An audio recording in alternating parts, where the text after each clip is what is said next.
देवी मैया ने यह दिन दिखाया, प्यारे बरुआ का जन्म कराया।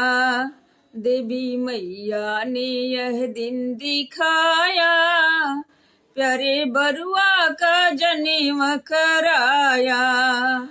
देवी मैया ने यह दिन दिखाया, प्यारे बरुआ का जन्म कराया।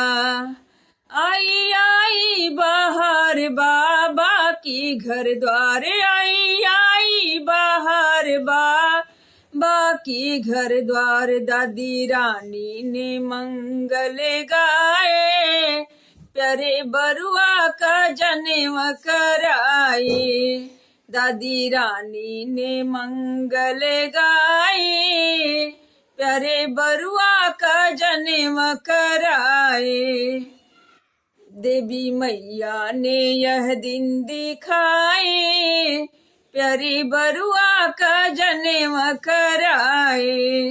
देवी मैया ने यह दिन दिखाए, प्यारे बरुआ का जन्म कराए।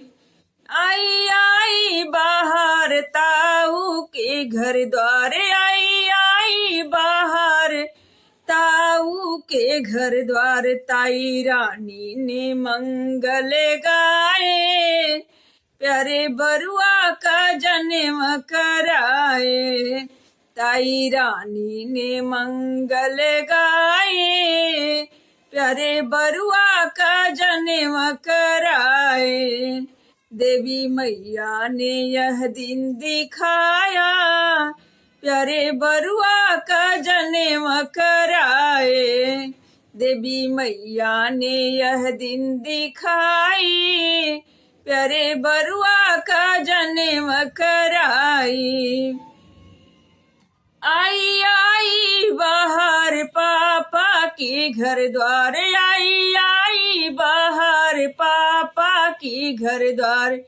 मम्मी रानी ने मंगल गाई, प्यारे बरुआ के जन्म कराई। मम्मी रानी ने खुशियाँ मनाई, प्यारे बरुआ का जन्म कराई। देवी मैया ने यह दिन दिखाई, प्यारे बरुआ का जन्म कराई। देवी मैया ने यह दिन दिखाई, प्यारे बरुआ का जन्म कराई। आई आई बाहर चाचा के घर द्वार, आई आई बाहर चाचा के घर द्वार। चाची रानी ने मंगल गाई, प्यारे बरुआ का जन्म कराई। चाची रानी ने मंगल गाई, प्यारे बरुआ का जन्म कराई। देवी मैया ने यह दिन दिखाया, प्यारे बरुआ का जन्म कराए। देवी मैया ने यह दिन दिखाया, प्यारे बरुआ का जन्म कराए। आई आई बाहर जीजा के घर द्वार, आई आई बाहर जीजा के घर द्वार। दीदी रानी ने खुशियाँ मनाई, मेरे बरुआ का जन्म कराई। दीदी रानी ने मंगल गाई, मेरे बरुआ का जन्म कराई। देवी मैया ने यह दिन दिखाया, मेरे बरुआ का जन्म कराई।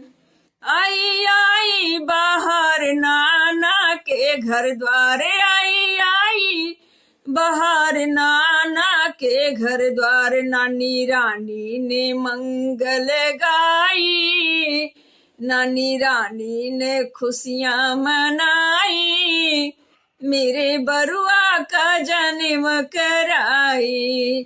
नानी रानी ने खुशियाँ मनाई, मेरे बरुआ का जन्म कराई। देवी मैया ने यह दिन दिखाया, प्यारे बरुआ का जन्म कराए।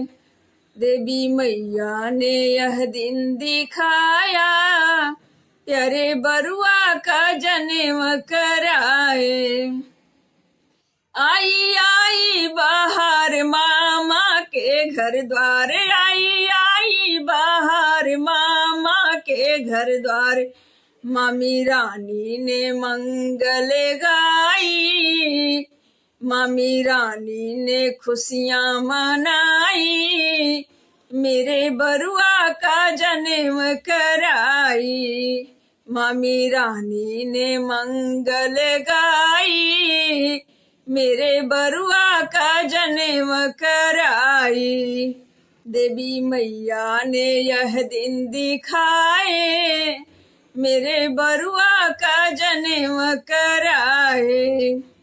आई आई बाहर मऊसा के घर द्वार, आई आई बाहर मऊसा के घर द्वार। मौसी रानी ने मंगल गाई, मेरे बरुआ का जन्म कराई। मौसी रानी ने खुशियां लुटाई, मेरे बरुआ का जन्म कराई। देवी मैया ने यह दिन दिखाया, मेरे बरुआ का जन्म कराई। देवी मैया ने यह दिन दिखाया, मेरे बरुआ का जन्म कराई। प्लीज आप लोग जनेऊ के गीत और नहीं तो उपनयन संस्कार के गीत सुन के लाइक शेयर और सब्सक्राइब कीजिएगा और कमेंट में बताइएगा कि आप लोगों को ये जनेऊ का गीत कैसा लगा, ये नया गीत। और प्रणाम।